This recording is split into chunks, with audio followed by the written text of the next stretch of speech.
গাজা পুরোপুরি দখলের পরিকল্পনা নেতানিয়াহুর। উপত্যকায় গড়ে প্রতিদিন প্রাণ যাচ্ছে 28 শিশুর।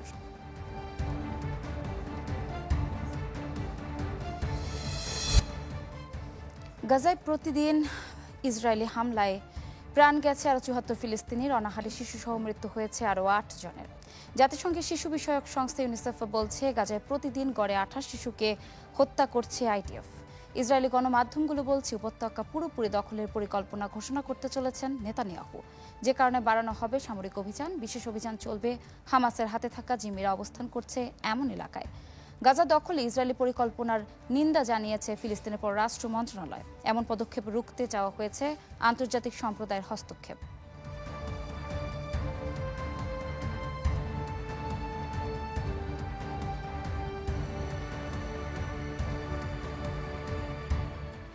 আগামীর বাংলাদেশের নেতৃত্ব দেবে তরুণরা, তাই তাদের আবেগকে ধারণ করে বাংলাদেশের সাথে বাস্তববাদী সম্পর্ক স্থাপনে ভারতেরই লাভ হবে বলে মনে করছেন বিশ্লেষকরা। তারা বলছেন, বাংলাদেশের অন্তর্বর্তী সরকারের সাথে ভারতের বিজেপি সরকার সুসম্পর্ক করতে চাইছে না।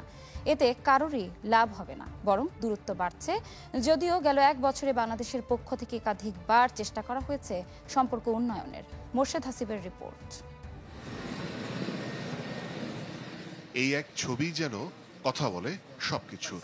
এরপরেই শুরু হয় ভারত বাংলাদেশ তিক্ততার সমীকরণ। হিন্দুরা যে মার খাচ্ছে শুধুমাত্র হিন্দু হওয়ার জন্য বাংলাদেশে। অন্তর্বর্তী সরকার দায়িত্ব নেওয়ার পর থেকে চলছে ভারতীয় গণমাধ্যমের প্রোপাগান্ডা। এরপর পররাষ্ট্র মন্ত্রণালয় পর্যায় থেকে রাষ্ট্রের সর্বোচ্চ নেতা সব পর্যায়ের বৈঠকেই শীতল সম্পর্কের বরফ গলানোর চেষ্টা হয় বহুবার। তবে খোলা চোখে লাভ হয়নি কিছুই, বরং শেখ হাসিনাকে ফেরত চেয়ে লেখা চিঠির জবাব মেলেনি এখনো। চেয়েছি যে তাকে ফেরত দেওয়া হোক, যাতে বিচারের সম্মুখীন করা যায়। ভারত থেকে কোনো এটার পজিটিভ রেসপন্স আমাদের কাছে আসেনি, আমরা অপেক্ষা করছি। বিশ্লেষকদের মতে, বাংলাদেশের জনগণের আকাঙ্ক্ষা বুঝতে সম্পূর্ণরূপে ব্যর্থ ভারত। সম্পর্ক উন্নয়নে গেল 1 বছরে তাই কোনো পদক্ষেপ নেয়নি দিল্লি। নাজুক এই পরিস্থিতি কাটাতে তাই দেশটিকে এগিয়ে আসতে হবে বলে মনে করছেন তারা।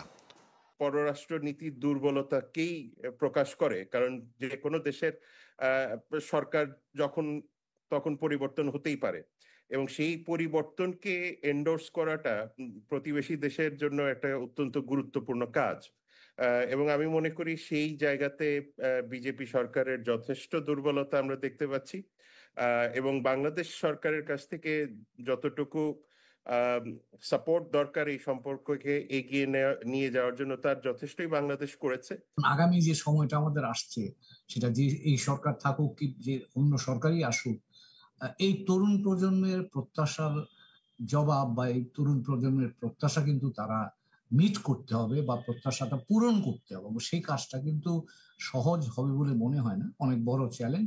এবং সেই চ্যালেঞ্জ মোকাবেলায় অভ্যন্তরীণভাবে যেমন আমাদের অনেক বেশি সৃজনশীল সুশাসনের আইনের শাসনের ভিত্তিতে দেশ পরিচালনা করতে হবে, অন্যদিকে আমাদের অংশীদাররা যারা আছে তাদের সাথেও আমরা সুষম সম্পর্ক গড়ে তবেই সেই অগ্রযাত্রাকে সামনের দিকে এগিয়ে নিয়ে যেতে হবে। তরুণদের হাত ধরে যে নতুন বাংলাদেশের সূচনা, তার আবেগের প্রতি দিল্লিকে শ্রদ্ধাশীল হওয়ার আহ্বান উভয় বিশ্লেষকের। মোর্শেদ হাসিব, চ্যানেল 24, ঢাকা। 1.5 দশকের বেশি সময়ের শাসনে বৈশ্বিক পরাশক্তিগুলোর মন জুগিয়ে চলতে কোনো কমতি রাখেননি ক্ষমতাচ্যুত সাবেক প্রধানমন্ত্রী শেখ হাসিনা। যদিও জাতিসংঘ ও বৈশ্বিক মানবাধিকার সংস্থাগুলোর চোখে চোখে ছিল আওয়ামী স্বৈরাচারী কর্মকাণ্ড। জুলাই আন্দোলন জুড়ে তাই একের পর এক আসে পশ্চিমা সতর্কবার্তা, যাতে ভ্রুক্ষেপ না করে উল্টো নিন্দে মন্দে ব্যস্ত ছিল ফ্যাসিবাদী শাসন কাঠামোর শীর্ষে থাকা শেখ হাসিনা। 20 ঘন্টা প্লেনে জার্নি করে আটলান্টিক পার হয়ে ওই আমেরিকা না গেলে কিচ্ছু আসা যায় না। বলা হয়ে থাকে, বিশ্ব রাজনীতিতে চিরস্থায়ী বন্ধু কিংবা শত্রু বলে কিছু নেই।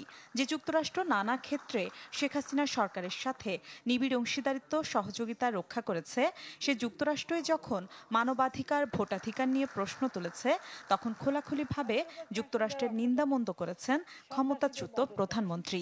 আমার এটাও প্রশ্ন মার্কিন যুক্তরাষ্ট্রের কাছে, যে তাহলে কি সন্ত্রাস দমনে তারা নাখোশ?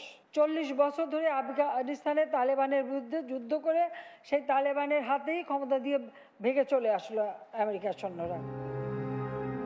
যদিও বরাবরই এসব অভিযোগ নাকচ করেছে হোয়াইট হাউস, অব্যাহত রেখেছে কূটনৈতিক ব্যবসায়িক সম্পর্ক আর নানা রকম মেগা বিনিয়োগ প্রকল্পে রাশিয়া, চীন, ফ্রান্সের মতো দেশকে যুক্ত রেখে তাদের মন জুগিয়ে দেশ শাসন করেছেন শেখ হাসিনা।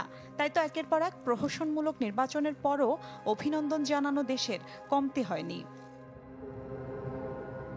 কিন্তু গুম, বিচার বহির্ভূত হত্যা, বাকস্বাধীনতা সহ নানা অভিযোগে জাতিসংঘ, বৈশ্বিক মানবাধিকার সংস্থা ও আন্তর্জাতিক গণমাধ্যমের চোখে চোখে ছিল শেখ হাসিনা সরকারের কর্মকাণ্ড। বিভিন্ন সময়ে নানা প্রতিবেদনে তথ্য উপাত্ত পরিসংখ্যান দিয়ে প্রমাণও হয়েছে কতটা অনিয়ম, দুর্নীতি আর নৃশংসতা চলেছে গেল ১.৫ দশকে। যখন দেশের ভিতরে বিভাজন ঘটে তখন বিদেশি শক্তি যারা থাকে তারা তাদের যে এজেন্ডা থাকে সেটা বাস্তবায়ন করতে চেষ্টা করে। তিনটা নির্বাচন যেটা হয়েছিল সেই নির্বাচনের মধ্যে যথেষ্ট ঘাটতি ছিল। কফিনে শেষ পেরেক হয় জুলাইয়ের গণঅভ্যুত্থান। জুলাই জুড়ে নিয়মিত ব্রিফিংয়ে আন্দোলন ঘিরে সরকারের দমন পীড়নে উদ্বেগ জানায় মার্কিন স্টেট ডিপার্টমেন্ট। নিরাপত্তা বাহিনীর সরাসরি গুলি ব্যবহারের ঘটনায় ক্ষোভ ছাড়ে জাতিসংঘ।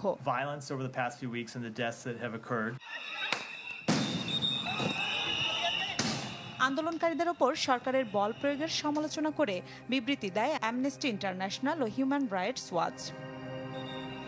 শেষ পর্যন্ত প্রবল গণ আন্দোলনের মুখে ক্ষমতা ছাড়তে বাধ্য হন শেখ হাসিনা। কাজে আসেনি তার কোনো আন্তর্জাতিক বন্ধুত্ব, ভারত হয়েছে তার বর্তমান আশ্রয়স্থল। মিলা খন্দকার, চ্যানেল 24।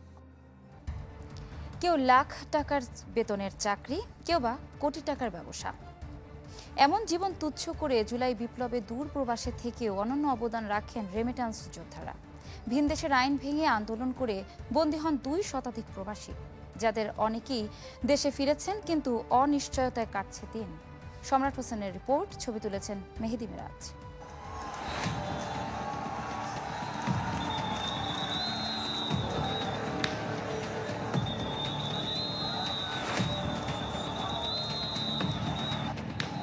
সরকার পতনের এক দফায় তখন উত্তাল এই জনপদ।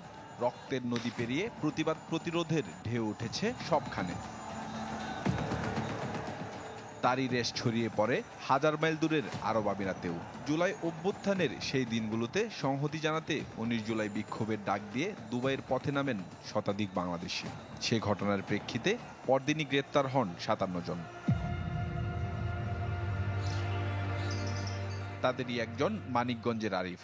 ক্ষমতার পালাবদলে ডক্টর ইউনূসের সরাসরি হস্তক্ষেপে জেল জীবন থেকে দেশে ফিরতে পারলেও যেন মুক্তি মেলেনি। স্ত্রী সন্তান নিয়ে গেল ৮ মাস ধরে কাটছে তার বেকার জীবন।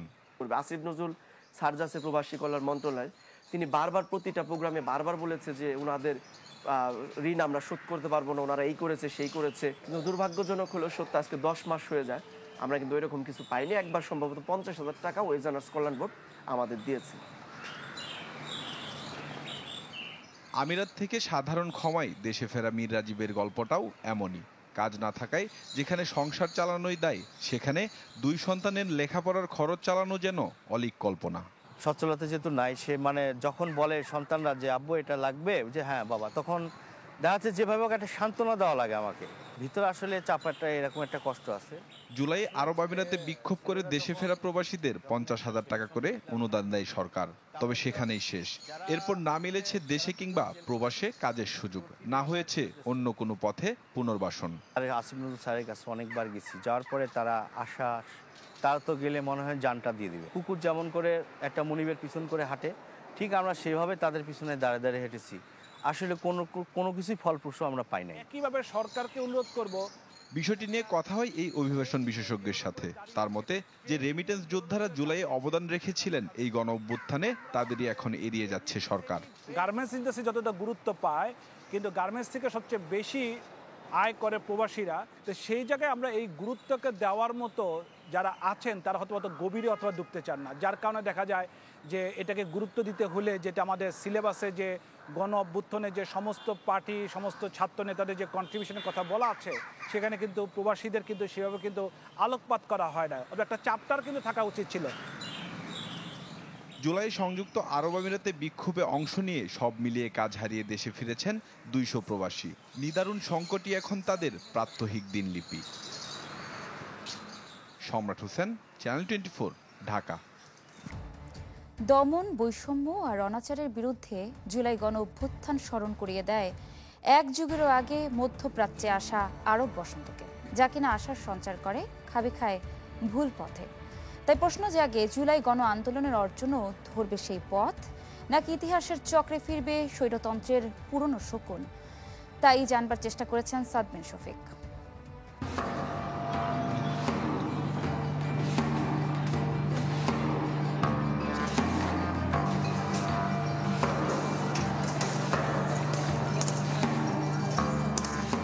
রাষ্ট্রযন্ত্রের রক্তচক্ষু উপেক্ষা করে জনগণের পুঞ্জীভূত ক্ষোভের বহিঃপ্রকাশ। জুলাই গণ অভ্যুত্থান এবং আওয়ামী লীগের স্বৈরতন্ত্রের পতন। সীমাহীন বৈষম্য নিপীড়নের বিরুদ্ধে আপামর ছাত্র জনতার এমন সম্মিলিত বিস্ফোরণ চোখে আঙুল দিয়ে দেখিয়ে দেয় জনবিচ্ছিন্ন সরকারের করুণ পরিণতি।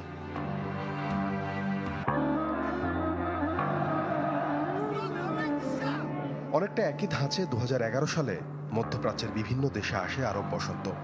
স্বৈরশাসকের বিরুদ্ধে সম্মিলিত প্রতিবাদে বদলে যায় ওই অঞ্চলের রাজনীতির চালচিত্র। তবে পরবর্তীতে মিশরের স্বৈরশাসকের ফিরে আসা, সিরিয়ায় গৃহযুদ্ধ আর লিবিয়ার অস্থিরতা প্রশ্নবিদ্ধ করে আরব বসন্তের প্রভাবকে। এক যুগের বেশি সময়ের পার্থক্যে এই দুই ঘটনা প্রবাহে বিশ্ব প্রত্যক্ষ করে স্বৈরশাসকের বিরুদ্ধে তারুণ্যের সম্মিলিত প্রতিরোধ সক্ষমতা। তবে আরব বসন্তের ব্যর্থতায় প্রশ্ন ওঠে, কতটা টেকসই হবে বাংলাদেশের 24-এর অর্জন? এখানে নির্বাচিত সরকারের দ্বারা শাসিত হওয়ার একটা ঐতিহ্য আছে, এর সাথে ওই আরব দেশগুলোর কোনো সম্পর্ক নেই। এই আওয়ামী লীগের মতো একটা ফ্যাসিস্ট সরকারকে শেকড় থেকে তুলে ফেলে দেওয়া হয়েছে, এইটা একটা বড় অর্জন।